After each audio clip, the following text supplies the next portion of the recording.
So we have some good news here. Interspecies Reviewers is coming to Blu-ray in 2021.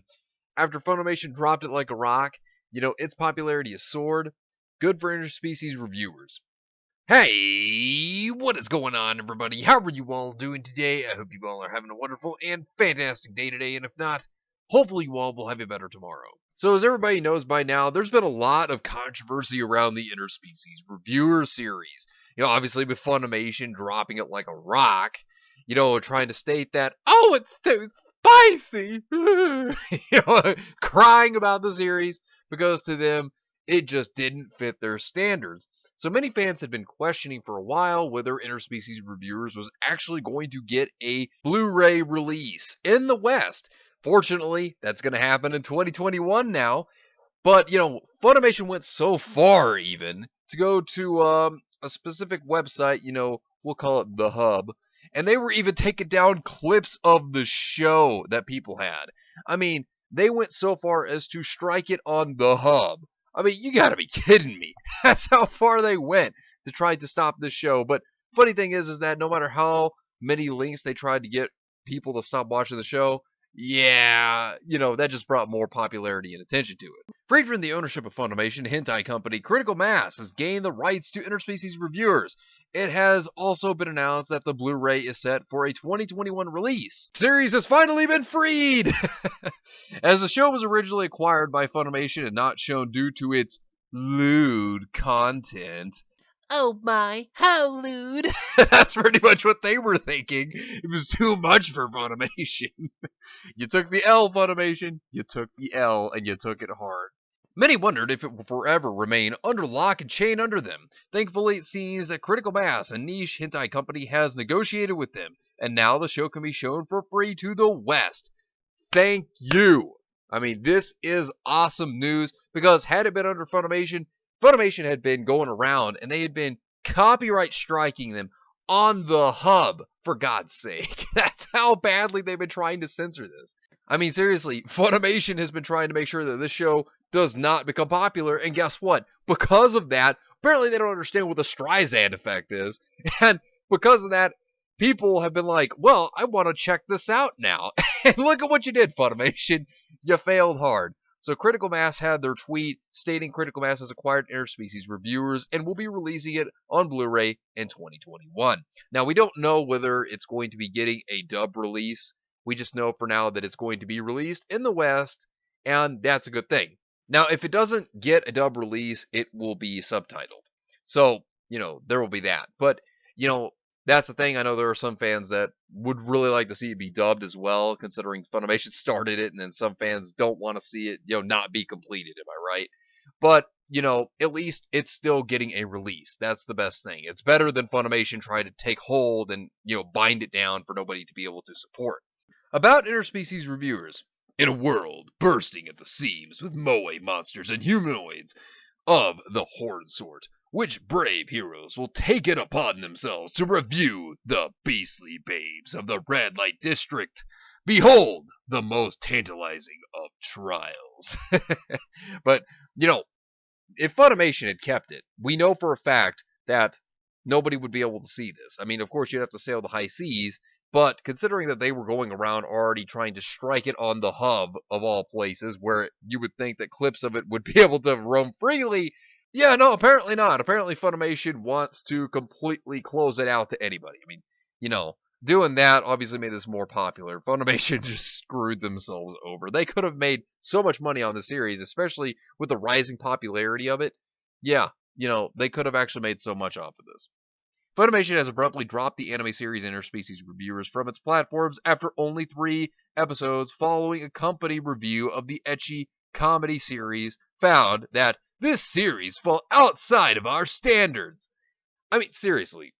For them to say that it falls outside of their standards, have you seen some of the things that you've done, Funimation? I mean, for God's sake, to say that some things fall out of their standards, here's my genuine question. Who are you fooling, Funimation? I mean, seriously, one of the anime under their belt is High School DxD. I mean, you want to talk about things falling out of their standards? Well, then I'm very, very surprised that they would have High School DxD of all things under their belt that they dub, then I mean, seriously, kind of hilarious that that doesn't fall out of their standards, seeing what that series is about. You know what I mean? Great series, by the way. Highly recommended if you haven't ever seen it. But yeah, shows the hypocrisy of Funimation, that double standard lifestyle that they love to live. But because of this, the popularity of Interspecies Reviewers has spiked tremendously. Will Interspecies Reviewers end up the best rated anime of 2020? Taking a look at this blog post here, 2020 has been a tough and weird year for all of us. The effects of the pandemic are still being felt and have already been discussed more than enough. Even in other walks of life, there have been events transpiring which are worthy of note. At the start of the year, jokes were made about a certain manga adaptation called Interspecies Reviewers being the best anime of 2020 for its philosophical content. However, with the end of the year closing in fast, humor might turn into reality. That's going to be funny. I'm going to laugh so hard if Interspecies Reviewers becomes the best rated anime of 2020. If it does, oh man, the pain Funimation should feel over that for losing such great potential for a show. Oh man, the money they would have made would just go down the drain. And they have no one to blame but themselves for that. That's all on them. Over its 12 episode run, Interspecies Reviewers never strays from this basic format, whether they be tangling with a fairy or a vampire.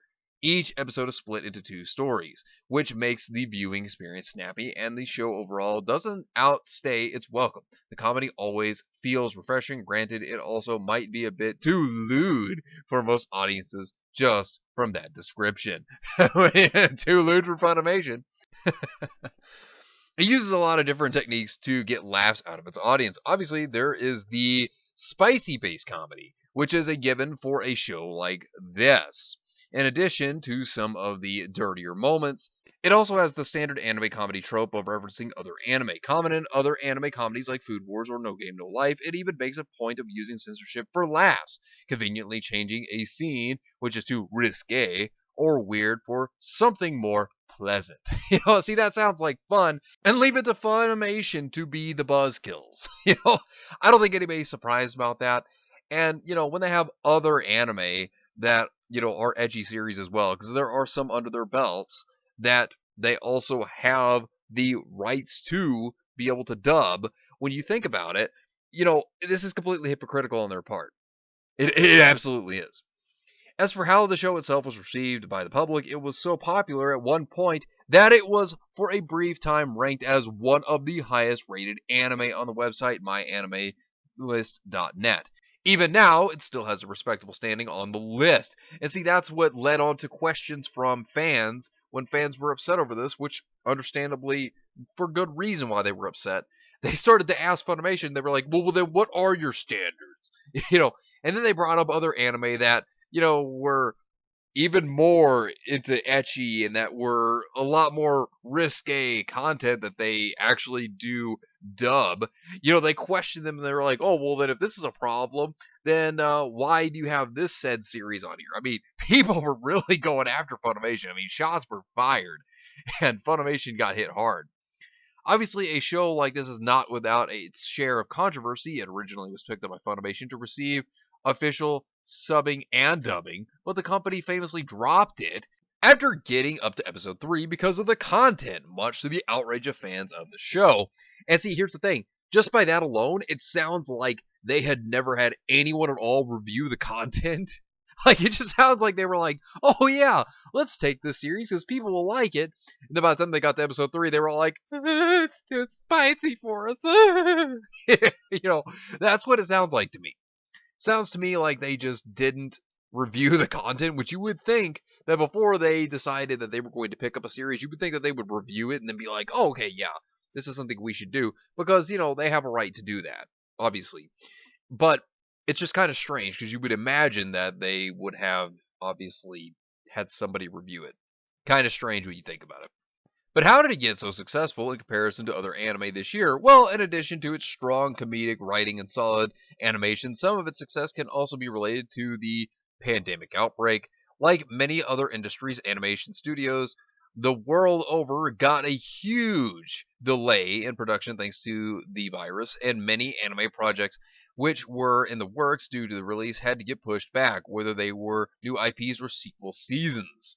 Interspecies Reviewers, however, had a good fortune of first airing on the 11th of January, a whole month before the first cases of the pandemic were officially recorded in Japan. Now, here's the big thing about this. The other reason why this became so popular, now, I could say this is probably one of the reasons that it became popular, but another one of the reasons I would guess is because of Funimation giving so much attention to it. You know, that's what happens when you give so much attention to something that you definitely don't want people to see. Well, then what are they going to do? They're going to have a lot of peak interest in it, and they're going to go look at it. The complete opposite effect of what you would actually want to have happen. And that's what I think also contributed to a lot of the popularity here. And that typically is what happens. It's like Uzaki-chan. What made her so popular? Because Puritans on Twitter were screeching over her body type, which then led into curiosity, and then tons of people went and searched for it, obviously. So, that I bet was also a huge contributing factor.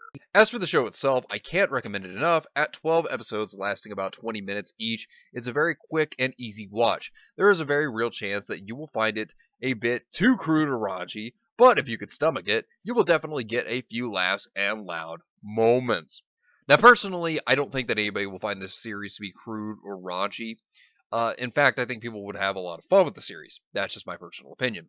But it's a good thing that Critical Mass got their hands on the series, because had it stayed with Funimation, Funimation, I can tell you right now, would never have allowed this to get out to the public. There would be no way you'd be getting a Blu-ray if Funimation kept the rights to it.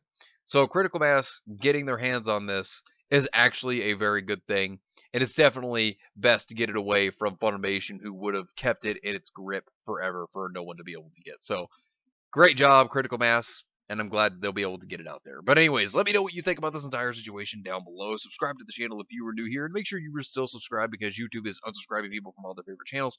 So make sure you were still subscribed to all your favorite channels. Hit the video with a like, and also be sure to share the video on social media. Spread the word and get it out there. It's greatly appreciated, and it really helps out the channel a lot. Also, be sure to follow me on Discord. We have a wonderful community there. Not only that, but it will keep you up to date on when the newest videos will be released, as well as any other upcoming events in the near future. So be sure to follow me on Discord.